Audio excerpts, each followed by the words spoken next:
पिंजरे का पंछी कहानी। यह कहानी एक प्रसिद्ध और विचारशील कहानी है जो हमें स्वतंत्रता और आत्मनिर्भरता की महत्ता को समझाती है।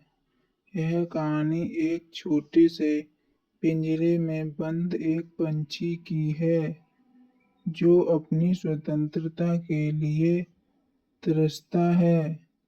एक छोटे से गांव में एक पिंजरे का पंछी रहता था।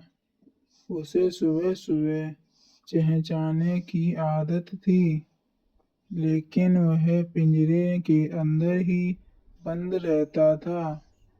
उसे बाहर उड़ने का बहुत मन करता था, लेकिन वह अपनी कैद से बाहर नहीं निकल पाता था।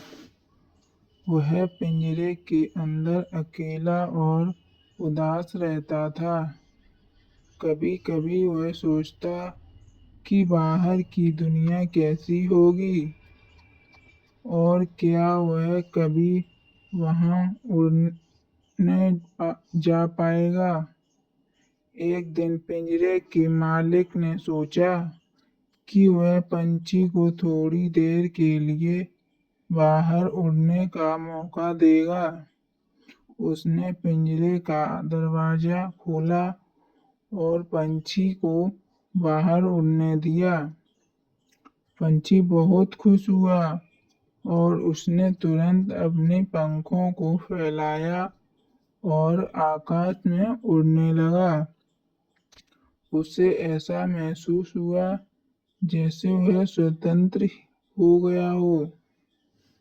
वह आसमान में ऊंचा उड़ता गया और उसकी खुशी का कोई ठिकाना नहीं था। लेकिन थोड़ी देर बाद पंछी को याद आया कि वह अब पिंजरे से बाहर है और उसकी सुरक्षा खतरे में है। वह सोचने लगा कि अब वह अकेला है और उसे फिर से किसी न किसी तरह से अपनी जगह को ढूंढना होगा। पंछी ने आकाश में उड़ते हुए सोचा, क्या यह स्वतंत्रता सही है? उसने महसूस किया कि उसे अपनी स्वतंत्रता का आनंद लेने के साथ साथ अपने अस्तित्व की भी चिंता करनी चाहिए। कुछ समय बाद पंछी वापस पिंजरे के पास लौट आया।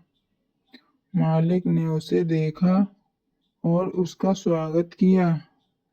पंछी ने महसूस किया कि शायद उसकी सुरक्षा और आराम वही है जहां वह पहले था। उसे यह समझ में आ गया कि स्वतंत्रता के साथ जिम्मेदारियां भी आती हैं और कभी-कभी हमारी अपनी स्थिति का मूल्यांकन करना जरूरी होता है। इस कहानी से यह शिक्षा मिलती है कि स्वतंत्रता बहुत महत्वपूर्ण है, लेकिन हमें अपनी जिम्मेदारियों पर परिस्थितियों को भी समझना चाहिए। जीवन में स्वतंत्रता और सुरक्षा का संतुलन बनाए रखना बहुत जरूरी होता है। हमारी ये कहानी पसंद आई हो तो हमारे चैनल को सब्सक्राइब करें।